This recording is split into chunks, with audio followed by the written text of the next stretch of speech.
This is the download from Sounds Profitable, the most important news from this week and why it matters to people in the business of podcasting. I'm Manuela Bedoya.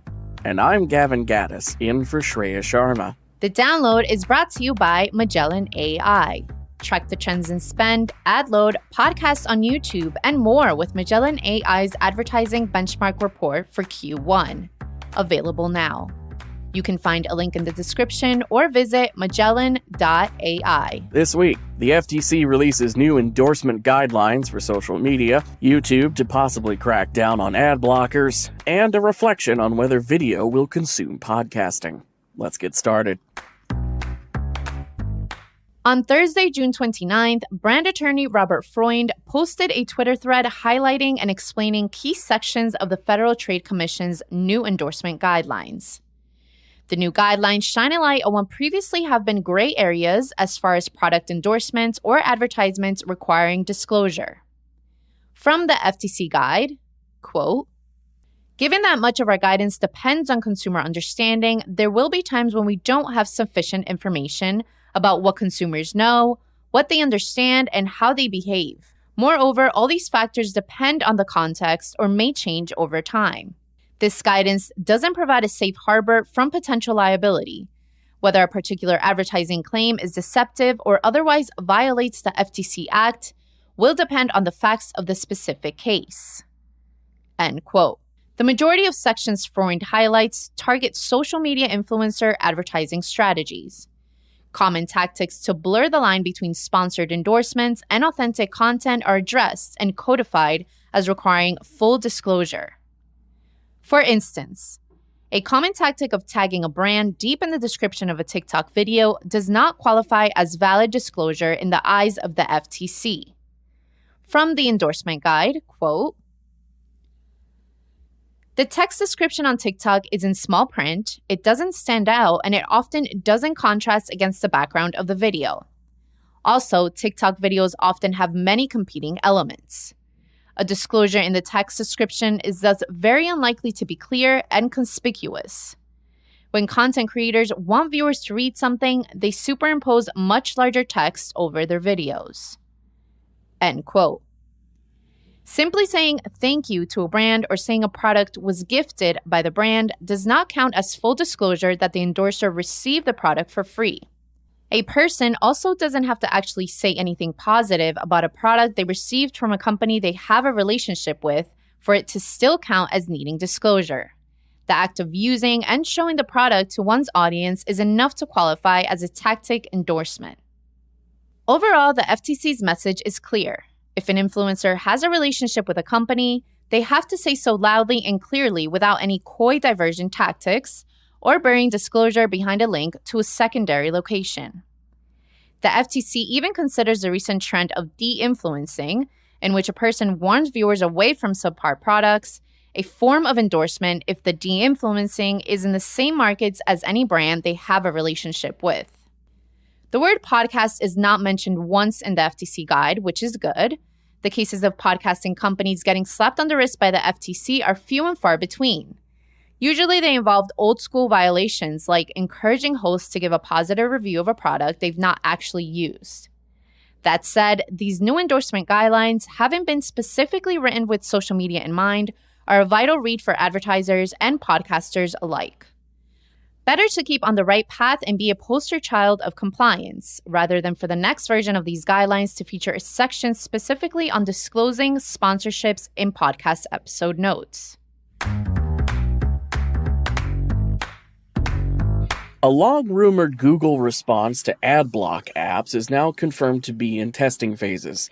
In a MediaPost article from June 30th, Carlene Lukowitz covers a Reddit post in which someone took a screenshot of a new countermeasure, currently being run as a, quote, small experiment, unquote, by Google. The pop-up informs the viewer that their access to YouTube's video player will be blocked after watching 3 videos with an ad block enabled. From the pop-up, quote, "It looks like you may be using an ad blocker. Video playback will be blocked unless YouTube is allow listed or the ad blocker is disabled. Ads allow YouTube to stay free for billions of users worldwide." End quote. The pop-up finishes with 2 buttons. one to whitelist YouTube on the user's ad blocker of choice, or a button to sign up for YouTube Premium, Google's $11.99 per month subscription service that makes YouTube ad-free. Outside of blocking specific streams on specific platforms, ad blockers aren't a particular concern for podcasting overall, but with YouTube's importance in the podcast ecosystem, it is worth keeping abreast of what's happening on that platform and what it might look like in the coming months. By virtue of podcasting's advertising ecosystem being largely built around dynamically inserted ads or baked-in host read, ad blockers have yet to become a large-scale concern. Whether listeners are manually skipping forward 30 seconds at a time to bypass ads is a completely different story. But, as of right now, podcasting has yet to encounter a mass-scale automated ad blocking issue.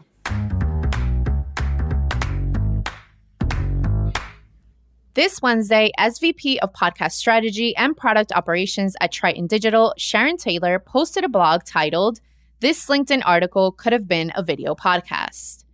The piece takes a holistic view of the recent gold rush into video podcasting and attempts to find an answer for why video has suddenly become a must-have podcast feature.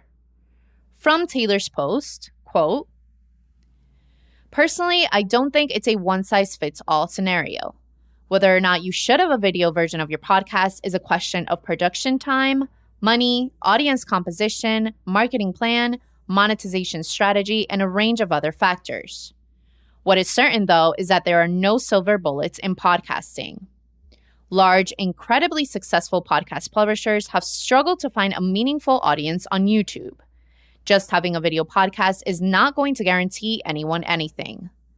End quote. Taylor stresses the importance of looking before one leaps. A strategy is vital for success, especially given the amount of different tasks that have to be added to the usual podcasting workload to make a show video ready at the same time. Still, with Spotify gaining 30,000 video podcasts since the launch of the app's video podcast integrations in March, it's clear the video side of the industry is growing rapidly. Quoting Taylor again, "The question then is how best to fit video into your podcast strategy. Is video going to be a long-term part of your podcast publishing schedule? If so, will you be creating video-specific intros and versions of the shows to suit platform-specific browsing and consumption habits? Would it be more successful as a subscriber-only or show supporter perk? Should video be left right where it is in your marketing tool belt? Maybe your podcast should just be a straight-up vodcast." End quote. The biggest question of them all, will video eat podcasting, is a big one. Taylor is of the opinion this is highly unlikely as video could have eaten podcasting long before now. What has happened, however, is a gap between the two mediums has grown narrower. While adapting an existing audio-only podcast to a video production is still a significant investment in time and resources, it's never been easier to distribute a video podcast to multiple platforms. It can be done, but the product will have a greater chance of success if done for the right reasons and with the right preparation. Finally, it's time for our regular roundup of articles we're calling Quick Hits. These are articles that didn't quite make the cut for today's episode, but are still worth including in your weekend reading. This week, Spotify hits the 100,000 mark for video podcasts. Spotify has announced they've seen over 30,000 video podcasts join the platform since the initial launch in March, when the platform launched video podcasts to the public, with 70,000 already onboarded. MediaMath files for bankruptcy, owes hundreds of millions. The demand-side platform has filed for Chapter 11 bankruptcy, owing dozens of companies hundreds of millions. The fifth highest owed company is SiriusXM Media's AdsWiz, with a debt of $3.4 million. mowPod Supercharges Self-Serve Platform with AI-powered ad copy and precision targeting. The mowPod Boost self-serve platform now has the ability to generate ad copy and implement targeting options like geolocation, age, gender, and household income. And that was the download, brought to you by Sounds Profitable. Today's episode was built using Spooler and hosted on Art19. Find out more at spooler.fm and art19.com. I know we went through today's stories fast, so be sure to check out the links to every article mentioned. right in your podcast listening app or on soundsprofitable.com/podcast. And thank you for sticking with us as we bring you the top stories you might have missed from the past week. I'm Manuela Bedoya. And I'm Gavin Gaddis. Our producers are Brian Barletta, Tom Webster, and myself. Thanks for Art19 for hosting the download, and thank you for joining us. Robot? Download complete.